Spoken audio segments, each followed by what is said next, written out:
So now let's see how we can make a new pattern inside a Photopea. So to do that, I'm just going to go around and draw something like this. So let's say I'm going to go around and make a seamless pattern right here, just like this. So just go around and draw out a shape in between that I like.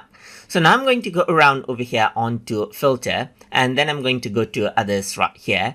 And let's just go around over here and go for offset right here. So let's just go around for horizontal offset right here so that it actually goes around and meets those corners right here. Press OK so that they are there. So now I'm going to go around and make other pattern right here, just like this, as you can see right here. So I can just go around and make a pattern right here.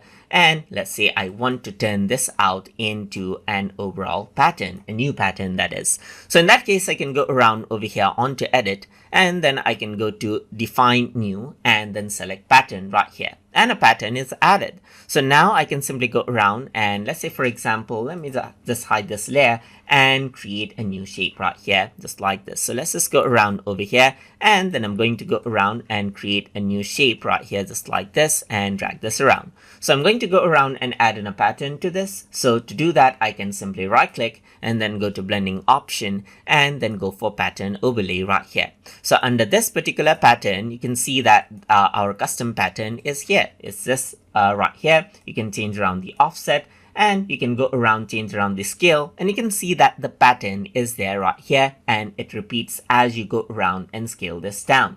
You can go around, change around the angle of the pattern, as you can see right here as well, and you get a repetitive pattern just like this, and you can change around the offset right here just like this, and this is what you have.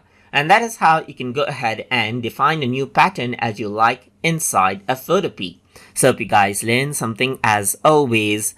And as always, please like, comment, share, and subscribe.